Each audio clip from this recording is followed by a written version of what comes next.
Suite B-52 featured 5 rooms, individual heating, and a private bathroom. It was a luxury accessible to only 3 passengers on the entire vessel. At 11:40 at night, on that April 14th, the ice silently tore through the submerged side of the hull. Yet the room remained perfectly intact, and it would stay unchanged for another 67 crucial minutes. But the real enigma was not the relentless advance of the ocean. It was the fact that the occupant of that floating palace was traveling in absolute isolation, and what he chose to leave behind, locked in the darkness that now rests at nearly 13,000 feet deep, reveals a side of the catastrophe that no official record could ever capture. In this documentary, we will step through the heavy doors of the most coveted first-class suite. We will reconstruct exactly what happened in the 72 hours leading up to the sinking. It is a period that no camera ever recorded, and it reveals a deeply unsettling contrast. The pinnacle of engineering and opulence coexisted with absolute human isolation. If you value historical investigations that dive beneath the surface, follow this reconstruction and subscribe to the channel, because what we found in the archives of that night in 1912 changes how we understand the vessel's final moments. To grasp the weight of this silence, we must jump to the critical moment, the exact second the Iron Giant structure was tested to its limit. April 14th, 11:40 at night, the ocean was perfectly calm. There were no waves to betray the base of the mountain of ice approaching in the dark.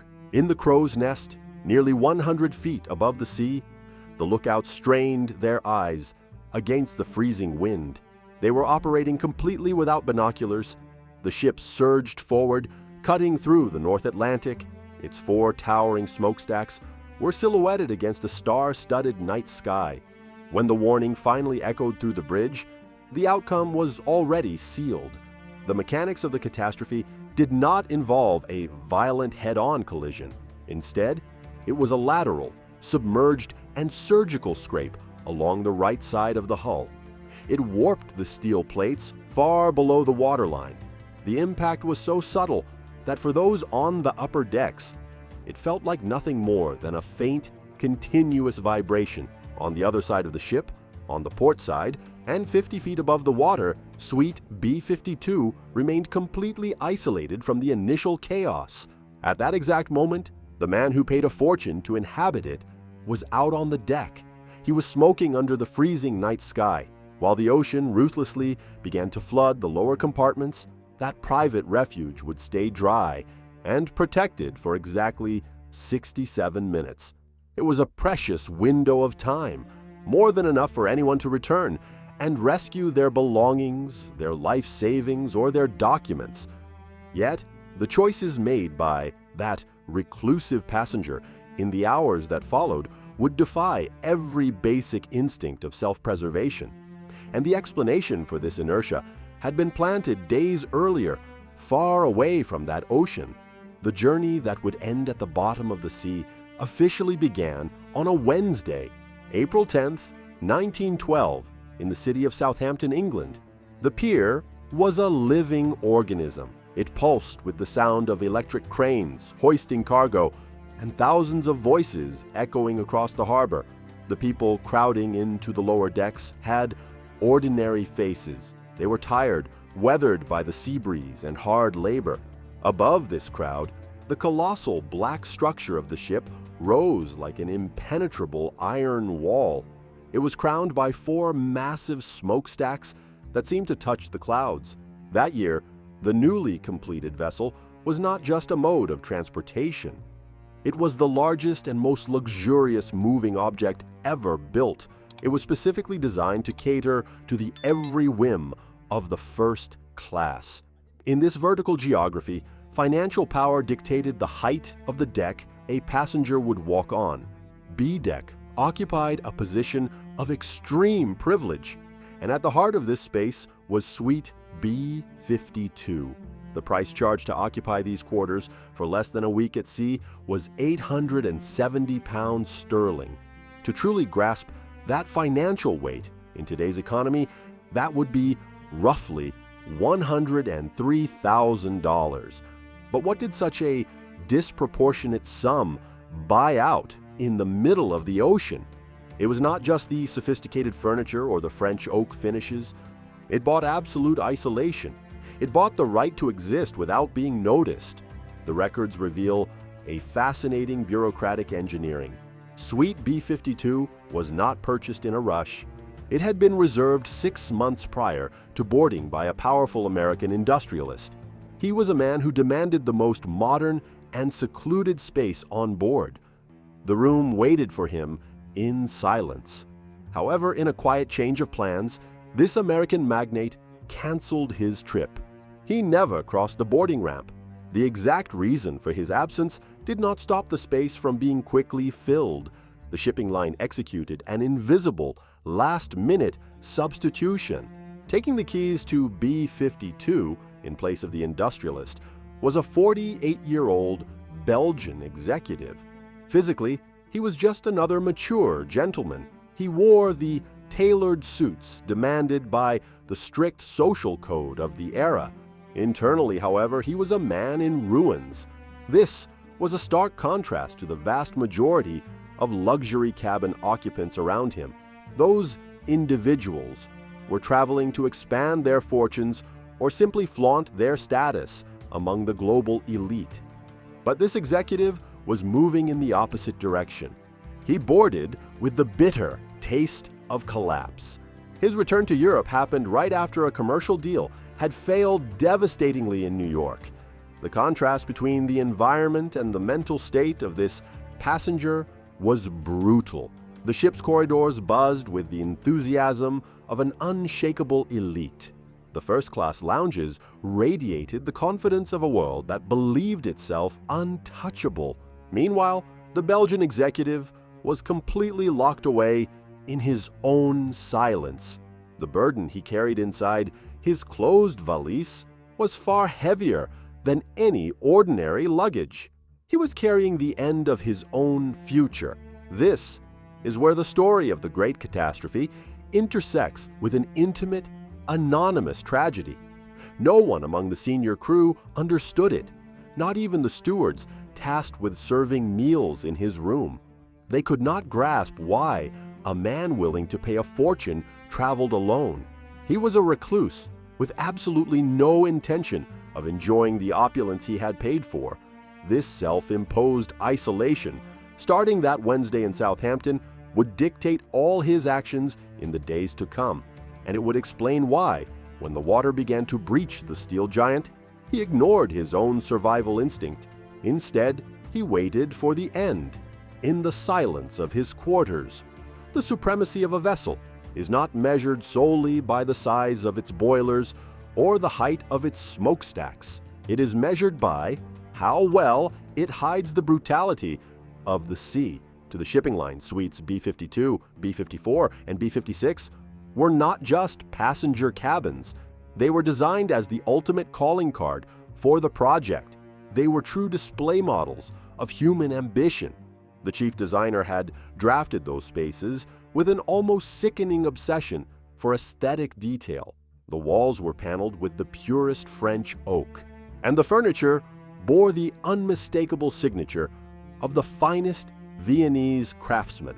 But there was a technical curiosity about the location of these rooms that few questioned at the time. B-deck was terrifyingly close to the waterline. When we think of supreme luxury quarters, modern logic suggests they belong at the very top of the structure. They should face the best views, close to the open decks and evacuation areas. Yet the decision to place the Belgian executive's floating palace on that lower level had nothing to do with safety.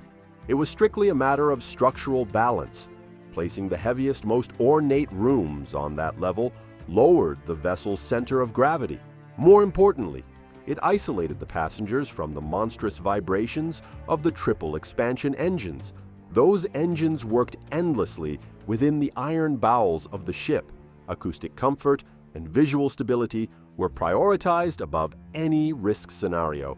After all, the word risk did not even exist in the vocabulary of those who designed that steel fortress, and it was in this atmosphere of false calm, shielded from the noise of the outside world, that Friday, April 12th, unfolded.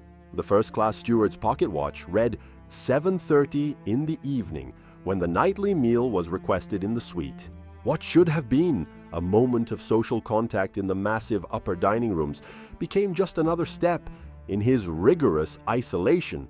While the global elite fraternized under crystal chandeliers and the orchestra filled the air with soft melodies, the Belgian executive dined in absolute solitude. He was surrounded by wooden panels that seemed to suffocate him.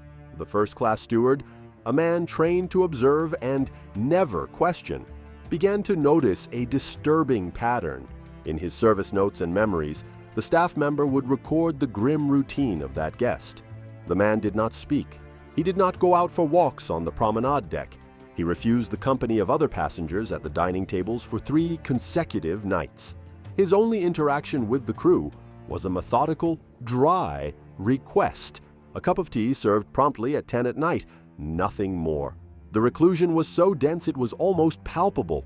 On a voyage designed to be the social epicenter of the world, in those days, hiding required an exhausting effort. No one in the crew dared to ask why a man would cross the Atlantic, surrounded by such luxury, only to live like a ghost. And this is exactly where our understanding of the final minutes of this story begins to shift. Why would anyone pay an incalculable fortune to travel in the dark, oblivious to everything happening around him?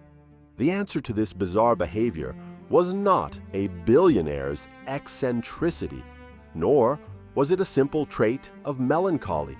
The key to understanding that man's paralysis and the choice he would make when the water flooded the hallway was not written on his tired face. The real reason for his silence traveled very well guarded. It was locked inside a heavy leather valise resting in the corner of suite B52.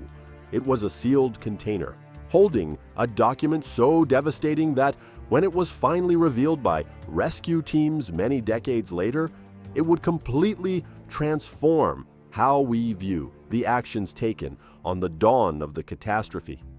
The night of April 14, 1912, fell over the North Atlantic with a freezing weight.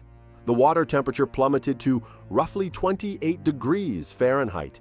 The sea resembled a massive black mirror, perfectly still and completely devoid of waves. Deep in the lower decks, 246 men labored in suffocating heat. They fed the 29 gigantic boilers that kept the steel giant pushing forward at over 22 knots. Above them, the sky displayed a spectacle of stars. Meanwhile, the wireless room operated frantically, processing the messages of the elite. Amidst the operators' exhaustion, they ignored crucial warnings about the ice fields ahead. It was under this atmosphere of false eternity, at exactly 9:15 at night, that the final meal crossed the heavy door of suite B52. The Belgian executive dined in silence. There were little more than 2 hours left before the mountain of ice would tear into the ship's right flank. It would be an invisible, deep strike that would tear open 5 watertight compartments all at once. It would seal the fate of that floating empire. But the true collapse of that particular passenger had already happened, long before the physical impact of the ship. The sheer scale of this human drama was only unearthed many decades later, and it was all thanks to deep water exploration technology when the submersibles of the 1987 French-American expedition aboard the Nautilus began to probe the debris field spread across nearly 1 square mile. They found artifacts preserved in an almost haunting way. The leather of the luggage, treated with acids during commercial manufacturing, ruthlessly survived the ocean's corrosion. It protected the papers and secrets kept inside from the bacteria that devoured the hull's iron. It is the preservation of these fragments that allows us to piece this puzzle together. small objects like shoes perfectly aligned in the mud, pocket watches frozen in time, and sealed documents, they form a dense historical archive that the bottom of the sea could not erase. By the way, if you feel the need to see these stunning physical pieces of evidence up close, we have compiled a digital dossier called The Anatomy of the Giant Titanic. It is in-depth material with dozens of real photos of recovered artifacts, engineering diagrams, and documents rescued from the abyss. The secure link to download the ebook is pinned in the top comment. The read is essential for anyone who is not satisfied with the surface-level version of history. It was exactly within this graveyard of belongings that explorers identified the valise dispatched to Suite B-52. As they opened the salt-darkened leather, restorers found a bundle of papers that had survived the darkness and the crushing water pressure. There were 12 commercial letters. They were perfectly drafted by the executive, complete with stamps and recipients, yet they were never sent. And, right below them, lay the answer to the passenger's behavior, a telegram received on April 13th. It was transmitted by the Marconi room operators straight to the luxurious quarters. The sender was the very same American industrialist who had backed out of the trip and given up the room. The text was short, bureaucratic, and lethal. The colossal financial negotiation, the single reason justifying the executive's return to Europe, had been irrevocably canceled. The deal was dead before the ship ever docked at its final destination. That man, sitting alone amidst the oak finishes and chandeliers, was not just isolated from the ship's society, he was ruined. The 12 business letters he had spent the first few days of the voyage writing, carefully structuring his company's future, had suddenly become useless scraps of paper. The most exclusive suite on the entire vessel was not a restful refuge. It was a gilded cage where he processed his own bankruptcy in total silence.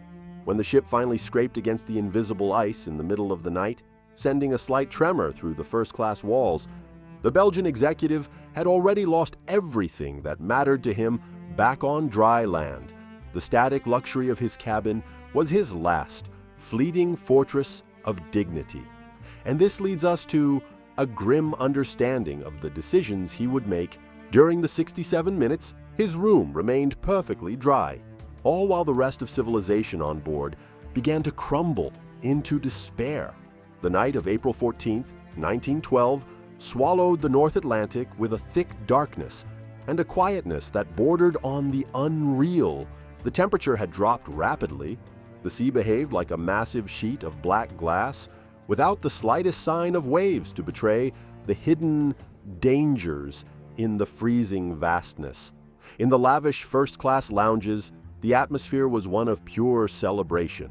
The global elite enjoyed banquets that stretched on for hours, lulled by soft melodies. Meanwhile, the triple expansion engines propelled the Iron Giant at over 22 knots. But on the port side of B-deck, the reality was entirely different. At 9:15 at night, the steward crossed the threshold of Suite B-52 to serve the final meal of the day. The occupant, the 48-year-old Belgian executive, received the fine silver and porcelain in absolute silence. He remained entirely detached from the euphoria sweeping through the vessel. The incalculable luxury around him, the French oak panels, the individual heaters, the private bathroom, had morphed into the framing of his own end. We know exactly what paralyzed that man, thanks to what the ocean was forced to give back many decades later. When deep water expeditions reached the debris field, they found a historical archive frozen in time. The crushing pressure and absolute darkness preserved human relics that should have vanished forever. By the way, if you want to grasp the scale of this engineering and see the documents and artifacts the sea failed to erase, we have made available the e-book, The Anatomy of the Giant Titanic .pdf. It is a complete visual dossier packed with original photographs, stunning technical data, and exclusive facts about life on board. The link to access this material is pinned in the top comment. It was among these silent remnants that the dark leather valise belonging to suite B52 was salvaged. The tough leather acted as an airtight safe against the extreme conditions of the deep ocean. And what rested inside completely changed our read. On those final hours, there was a stack of 12 commercial letters, meticulously written and sealed but never mailed. And right beneath them, the element that shattered the passenger's mind.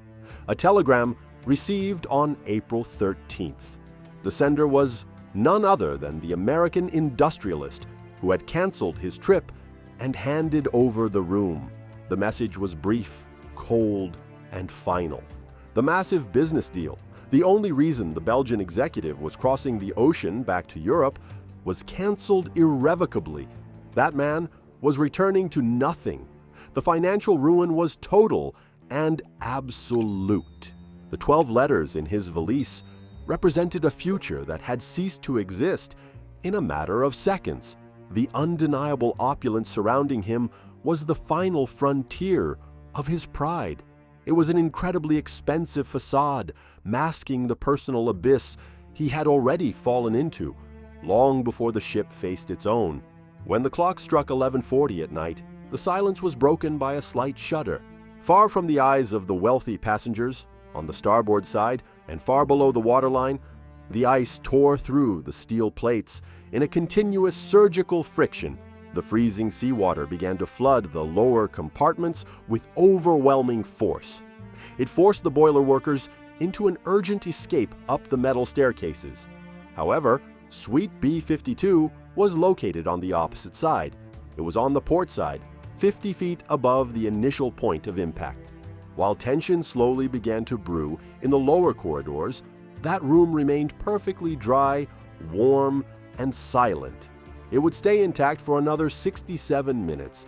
67 minutes in which the executive could hear the muffled orders of officers echoing down the halls, the harsh grinding of the metal davits lowering the first wooden lifeboats into the dark, the sharp crack of the distress rockets exploding in the night sky, bathing the ocean in a ghostly light. He had more than an hour to open the door, climb the wide staircases, and find a safe spot in the boats being launched in a panic. But he did not move. The untouched letters and the telegram in his valise sealed his decision. The physical collapse of the iron giant around him was merely a reflection of the collapse that had already taken place inside that cabin. The clock struck exactly 12:47 in the morning on April 15th. 67 minutes had slipped away since the invisible mountain of ice handed down a death sentence to the steel giant. On the upper deck, the tension was no longer an anguished whisper. It had become a palpable chaos. The ship's fourth officer positioned the first distress rocket on the wing of the bridge. He fired a white flash that exploded 600 feet in the air, lighting up the black vastness of the Atlantic. That shower of bright sparks falling over the water was the ultimate confession. The pride of human engineering was going down.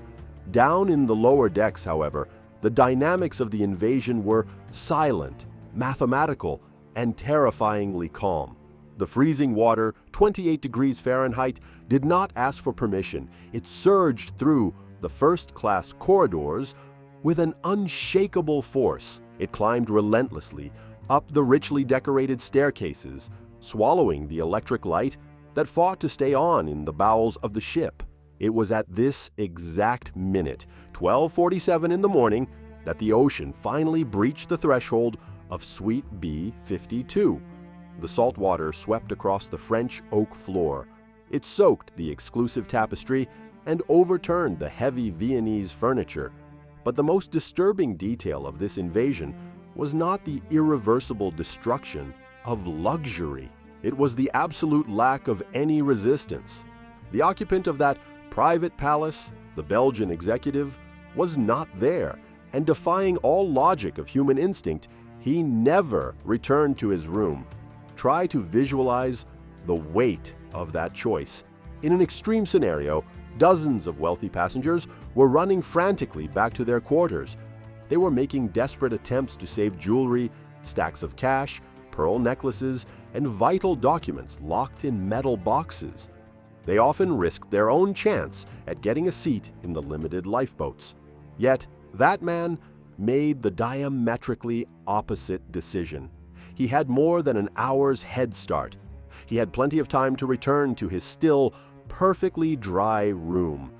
He could have grabbed the heavy leather valise holding his identity, his correspondence, and the proof of his existence, and safely made his way to the upper deck. But the shock of financial ruin, crystallized in the telegram that canceled his future, had already drained his will to live.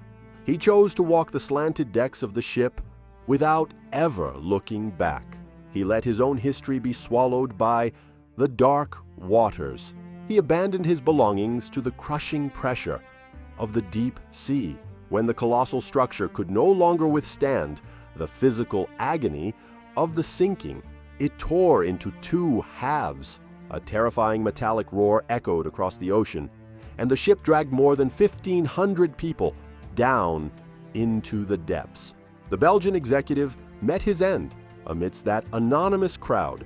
In the days that followed, rescue vessels like the Mackay Bennett were chartered with tons of ice to scour the freezing waters. The crew began the grueling, grim task of recovering those taken by the sea.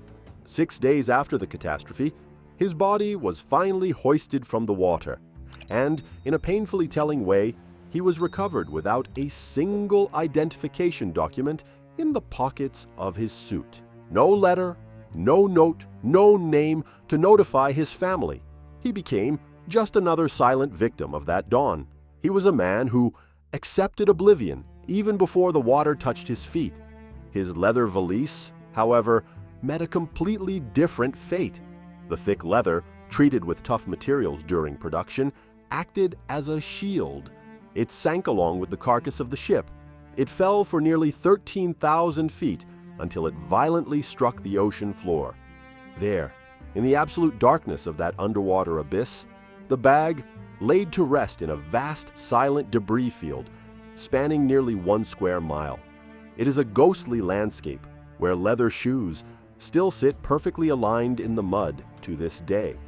They mark the exact spot where human beings ceased to exist, and where pocket watches froze, their hands locked on the precise moment of the disaster.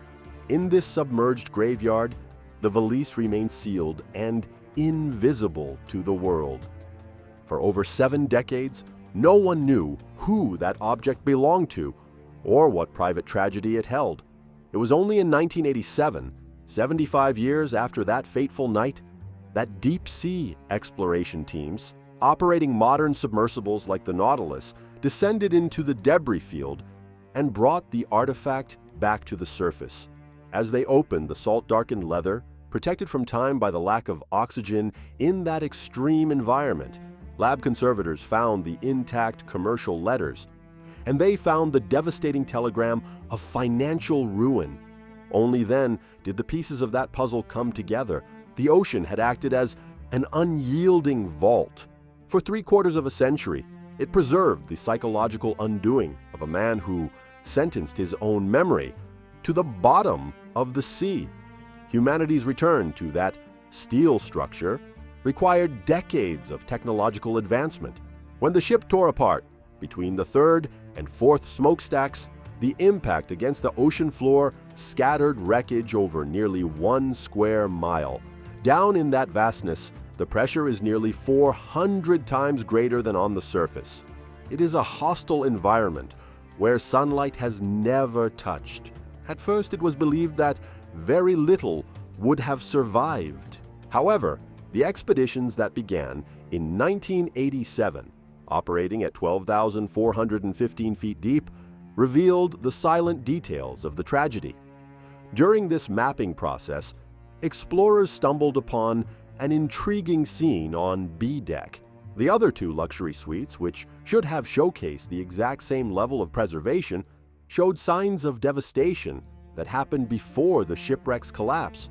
Analyses indicate that, during the chaos of the evacuation, a silent wave of looting took place. People with access to keys scoured the empty cabins in search of highly valuable items forgotten in the rush to escape. Greed executed its own destruction in those rooms even before the sea invaded. Suite B-52, however, remained an enclave of order. Its doors were not forced and its closets were not ransacked. It descended into the darkness perfectly intact. The reason for this posthumous isolation lies in the behavior of its occupant while he was alive. The executive built such a dense barrier around himself, locking himself into such severe ostracism that the cabin itself became a forgotten zone in the minds of the crew and the opportunists. For all intents and purposes, he was an invisible passenger. The recovery of his valise raises a profound reflection on the unpredictability of time. The treated leather bag acted as a protective shield, while bacteria relentlessly consume the giant's iron, turning the structure into rust stalactites that will eventually collapse in the coming decades. The leather repelled the microorganisms. It protected the papers. Transported to laboratories on dry land, these documents went through slow desalination processes to ensure the salt would not destroy the cellulose fibers. This effort rescued more than just aged ink. It rescued the testament of an irreparably defeated man. The lavishness of his quarters was useless to cure the ruin he carried in his mind. The 12 unsent commercial letters prove that his life's purpose had been wiped out by the telegram canceling his business. The ocean, which claimed more than 1,500 lives that morning, was merely the physical instrument of an end he had already accepted long before the crash against the ice.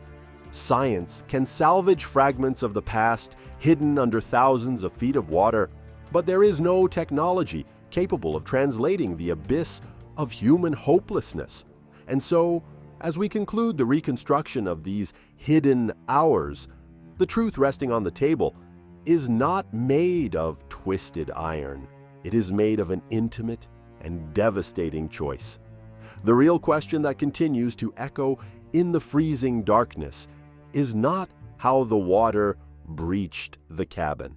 It is far more unsettlingly, against all odds, why did a man who spent a fortune to cross the sea in the most coveted suite in the world surrender every basic instinct, refusing the chance to fight for his own survival? If this investigation changed your perspective on the vessel's final moments, hit the like button and subscribe to the channel. We will keep unearthing the details that official history tried to forget. Until the next documentary.